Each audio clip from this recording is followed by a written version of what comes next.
bersatu dalam doa. Terpuji termuliakan namamu, Allah Bapa yang bertahta dalam kerajaan surga. Terima kasih atas penyertaan-Mu. Tuhan beri kesehatan buat kami. Sebelum kami memulai aktivitas kami rindu Tuhan bersama kami lewat firman-Mu. Biarlah kuasa Roh Kudus yang mengurapi hamba-Mu. Biarlah kuasa Roh Kudus mengurapi jemaat-Mu, agar firman-Mu dapat mereka mengerti.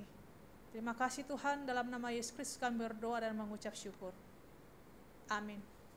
Bapak, Ibu, dan saudara terkasih, dalam nama Yesus Kristus, firman Tuhan yang menjadi renungan buat kita pada hari ini tertulis dalam kitab Mazmur pasal 24 ayat 1. Demikian firman Tuhan. Tuhanlah yang empunya bumi serta segala isinya, dan dunia serta yang diam di dalamnya. Tuhanlah yang mempunyai bumi serta segala isinya, dan dunia serta yang diam di dalamnya. Mazmur ini merupakan Mazmur Daud yang diperdengarkan di awal ibadah di bait Allah. Dalam nats ini jelas dikatakan bahwa Allah adalah yang mempunyai langit dan bumi. Dialah pemilik langit dan bumi. Di mana dikatakan Tuhanlah yang mempunyai bumi serta segala isinya, dan dunia serta yang diam di dalamnya. Dari yang paling kecil hingga yang paling besar, dari semua yang tidak bisa dilihat oleh kasat mata, baik benda mati ataupun yang bernyawa, baik binatang maupun manusia, semua adalah milik Tuhan. Termasuk juga semua bahasa yang ada di bumi adalah milik Tuhan.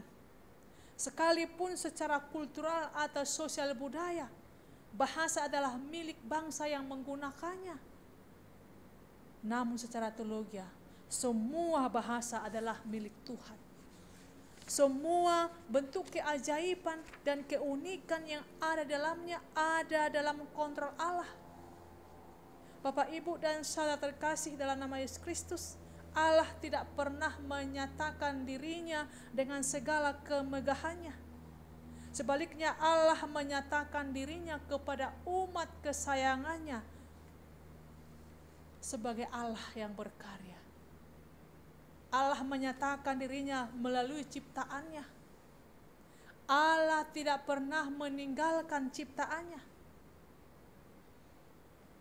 Sekalipun ciptaan itu mengalami kesusahan, mengalami kesulitan, Allah tidak pernah meninggalkan ciptaannya. Seringkali kita di dalam masa-masa sulit merasa Allah meninggalkan kita. Namun Allah tidak pernah meninggalkan umatnya, meninggalkan ciptaannya. Ia tetap ada melingkupi segala ciptaannya. Meskipun dosa sudah masuk dan merusak tatanan kehidupan ciptaannya, tetapi Allah tetap menunjukkan pemeliharaannya. Bapak, Ibu, dan saudara terkasih dalam Yesus Kristus, dalam hidup ini kita mempunyai sesuatu yang kerap kali kita banggakan. Misalnya jabatan, pekerjaan, keluarga yang baik, serta harta materi yang berlimpah yang kita miliki. Sering kita membanggakan itu dalam kehidupan kita. Kita sering membanggakan semua yang kita miliki sehingga terlihat seperti sebuah kesombongan yang timbul dalam diri kita. Kita sering lupa bahwa segala sesuatu yang telah kita miliki adalah berasal dari Allah. Dialah yang mempunyai segala sesuatu yang kita miliki. Dialah yang mengizinkan semuanya itu terjadi. Seringkali kita merasa semua itu adalah hasil kerja keras kita, dan Allah tidak ikut ambil bagian. Oleh karena itu kita diingatkan oleh Rasul Paulus di 1 Korintus 3 ayat 23. Tetapi kamu adalah milik Kristus, dan Kristus adalah milik Allah. Kita melekat dalam Kristus. semua menempel di tubuh kita, semua pengalaman hidup kita, semua yang kita miliki adalah milik Kristus, dan Kristus adalah milik Allah. Itu berarti dalam setiap bagian hidup kita, Allah turut ambil bagian penting. Oleh karena itu, saat kesombongan mulai tumbuh dalam diri kita, maka akan timbul sifat-sifat negatif. Akan timbul sifat iri hati, cemburu. Kita mulai iri hati, melihat orang lain yang lebih daripada kita, karena tidak ada lagi yang kita banggakan. Oleh karena itu kita diingatkan bahwa hidup kita ini ada di tangan Tuhan.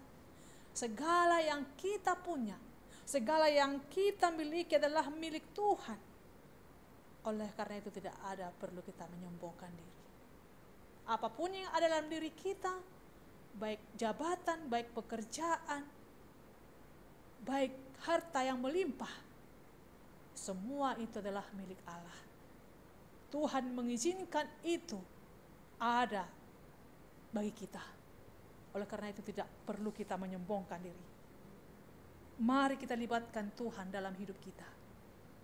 Mari kita dalam segala aktivitas kita hanya untuk memuliakan nama Tuhan. Karena segala yang kita miliki adalah milik Tuhan. Apabila kita melibatkan Tuhan dalam segala aktivitas kita, maka Tuhan akan memberi berkat-Nya.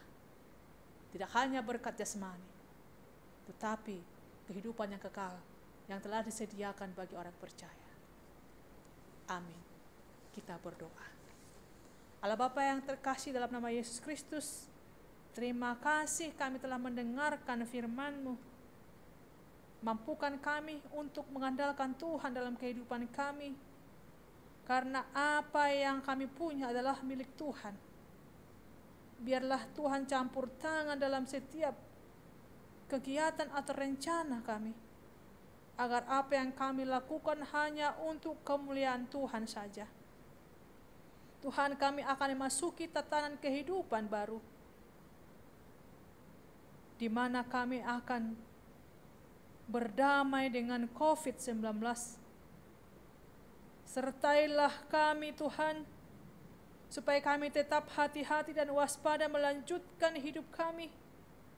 Kami yakin dan percaya Tuhan akan menolong kami dan menjauhkan kami dari penyakit itu. Tuhan akan selalu melindungi kami, dan tetap kami melakukan aturan itu Tuhan, agar kami mampu tetap menjaga kesehatan. Kami yakin dan percaya seluruh jemaat Tuhan berada dalam naungan-Mu. Tuhan sertai mereka, berkati mereka ya Bapa. Biar ada iman yang lemah Engkau kuatkan.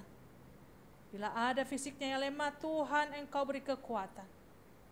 Engkaulah memberikan segala yang mereka perlukan. Kami hanya menggantungkan hidup kami hanya ke dalam tangan pengasihan-Mu. Setiap orang yang berseru kepadamu, pasti Tuhan akan menjawab seruan kami. Tuhan akan menjawab kami. Jauhkan kami dari penyakit itu. Lenyapkanlah itu dari muka bumi ini, agar kami bisa melakukan aktivitas kami seperti semula. Kami dapat beribadah di rumah-Mu yang kudus. Terima kasih Bapa. Dalam nama Yesus Kristus kami berdoa dan mengucap syukur. Amin.